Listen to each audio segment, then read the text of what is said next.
ইসরায়েলকে মধ্যপ্রাচ্যের super power বানাতে চেয়েছিলেন আরব আমিরাতের প্রেসিডেন্ট মোহাম্মদ বিন জায়েদ এবং স্বাক্ষর করেছিলেন আব্রাহাম অ্যাকর্ডে। ইসরায়েল এবং আমেরিকা এই দুই রাষ্ট্রকে একসঙ্গে ইরান 40 দিন যুদ্ধে পরাস্ত করে, আর তাতেই আরব আমিরাতের এখন কপাল ফুটতে বসেছে। মোহাম্মদ বিন জায়েদের ফুসফুসে এখন আর অক্সিজেন নেই। সত্য কথা, এই আরব আমিরাত গত 2 মাস ধরে পৃথিবীর বাজারে গ্যাস বা তেল বিক্রি করতে পারছে না, কারণ মধ্যপ্রাচ্যের সুপার পাওয়ার এখন ইরান। কয়েক বছর আগে মিডিল ইস্টে এক ঐতিহাসিক পরিবর্তন হয়েছিল। দুবাই ইসরায়েলের সঙ্গে সম্পর্ক স্বাভাবিক করলো। অনেকে বলল এটা নতুন যুদ্ধের শুরু। প্রযুক্তি, নিরাপত্তা, বাণিজ্য, গোয়েন্দা সহযোগিতা সব মিলিয়ে দুবাই নিজেকে তুলে ধরলো এমন এক শক্তি হিসাবে যে একদিকে আরব বিশ্বে আধুনিকতার প্রতীক, অন্যদিকে পশ্চিমা জোটের সবচেয়ে নির্ভরযোগ্য অংশীদার। কিন্তু প্রশ্ন হচ্ছে, এই সিদ্ধান্ত কি দুবাইকে শক্তিশালী করেছে, নাকি মিডল ইস্টের সংঘাতের কেন্দ্রবিন্দুর আরো কাছাকাছি নিয়ে গিয়েছে? কারণ এই অঞ্চলের সম্পর্ক কখনো শুধু বন্ধুত্বের নয়, এখানে প্রতিটি কাজের পিছনে আছে কৌশল, প্রতিটি চুক্তির পিছনে আছে নিরাপত্তা, বাজার, অস্ত্র, গোয়েন্দার খেলা এবং প্রভাব বিস্তারের হিসাব। ইসরায়েলের সঙ্গে ঘনিষ্ঠতা দুবাইকে ওয়াশিংটনের চোখে আরো গুরুত্বপূর্ণ করেছে, এতে সন্দেহ নেই। কিন্তু একই সঙ্গে এই ঘনিষ্ঠতা দুবাইকে ইরানের চোখে আরো স্পর্শকাতর লক্ষ্য বানিয়েছে। এমন আশঙ্কাও এখন জোরালো। এখন আসি আসল জায়গায়, হুরমুজ প্রণালী। এটা শুধু একটি সমুদ্র পথ নয়, এটা হলো পৃথিবীর জ্বালানি অর্থনীতির ধমনী। পারস্য উপসাগর থেকে যে বিপুল পরিমাণ তেল ও গ্যাস বের হয়, তার বড় অংশকেই যেতে হয় এই শুরু পথ দিয়ে। ভাবুন, আপনি যদি একটি বিশাল অর্থনীতির অক্সিজেন পাইপলাইনের উপরে দাঁড়িয়ে থাকেন, তাহলে আপনার হাতে শুধু সামরিক ক্ষমতা নয়, থাকে আন্তর্জাতিক চাপ সৃষ্টি করার ক্ষমতাও। হুরমুজের গুরুত্ব এখানেই যে এই পথকে প্রভাবিত করতে পারবে, সে শুধু জাহাজ থামাবে না, সে বাজার কাঁপাতে পারবে, বীমা খরচ বাড়াতে পারবে, জ্বালানির দাম উড়িয়ে দিতে পারবে এবং আমদানি রপ্তানি নির্ভর অর্থনীতিকেও নার্ভাস করে দিতে পারবে। দুবাইয়ের জন্য এই বাস্তবতা আরো কঠিন, কারণ দুবাইয়ের বন্দর, জ্বালানি শিপমেন্ট, আঞ্চলিক ট্রেড, গ্লোবাল লজিস্টিক্স সবকিছু নিরাপদ চলাচলের উপর দাঁড়িয়ে। যখন অঞ্চল শান্ত থাকে, দুবাই লাভবান হয়, কিন্তু যখন সমুদ্রপথ নিয়ে অনিশ্চয়তা তৈরি হয়, তখন দুবাইয়ের শক্তি তার দুর্বলতা হয়ে দাঁড়াতে পারে। দুবাইয়ের আসল শক্তি কোথায়? অনেকেই দুবাইকে শুধু তেলের দেশ বলে, কিন্তু বাস্তবতা আরো জটিল। হ্যাঁ, তেল এবং গ্যাস এখনো তার বড় শক্তি, কিন্তু দুবাই গত 2 দশকে নিজেকে শুধু জ্বালানি রপ্তানি হিসেবে রাখেনি। তারা গড়ে তুলেছে বন্দর নির্ভর বাণিজ্য, এভিয়েশন, রিয়েল এস্টেট, ফাইন্যান্স, পর্যটন, লজিস্টিক্স, ফিজুন অর্থনীতি। দুবাই আজ শুধু একটি শহর নয়, এটা এক ধরনের ব্যান্ড। আবুধাবি শুধু রাজধানী নয়, এটা হলো আঞ্চলিক পুঁজি, নীতি আর রাষ্ট্রীয় শক্তির কেন্দ্র। কিন্তু এখানেই লুকিয়ে আছে ঝুঁকি।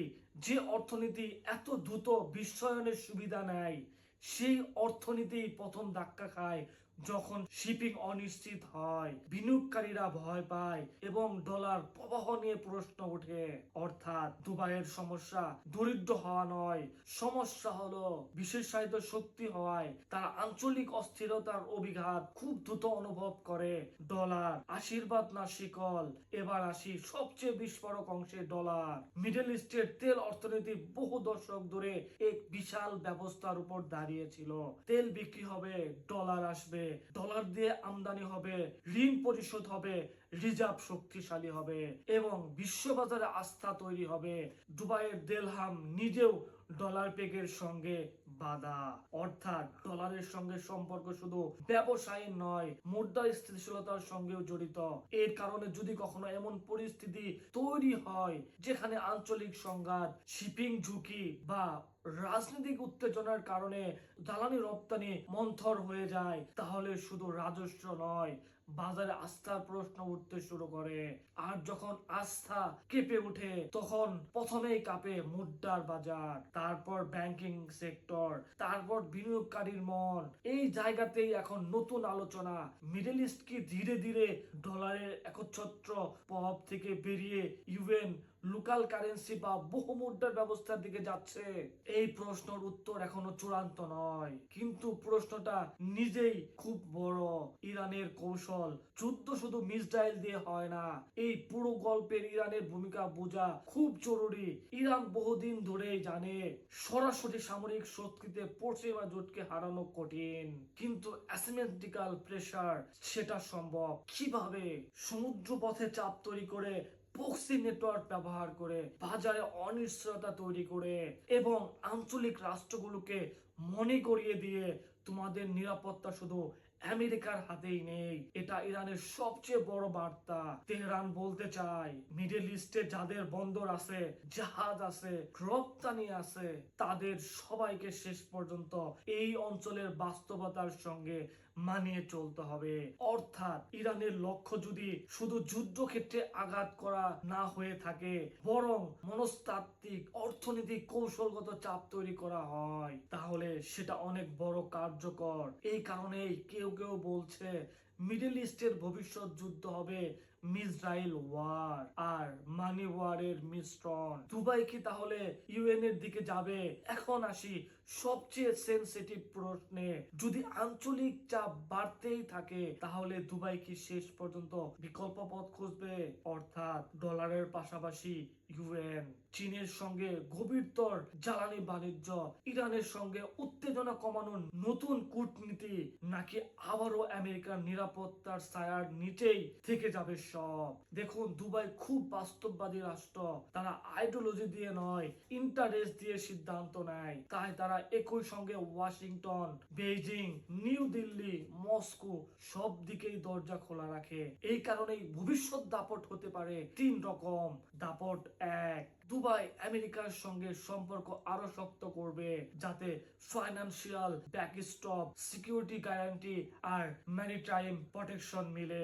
দুই নাম্বার পয়েন্ট, দুবাই চীনের সঙ্গে বাণিজ্যিক সমীকরণ গভীর করবে, কিন্তু পুরোপুরি ডলার ছাড়বে না।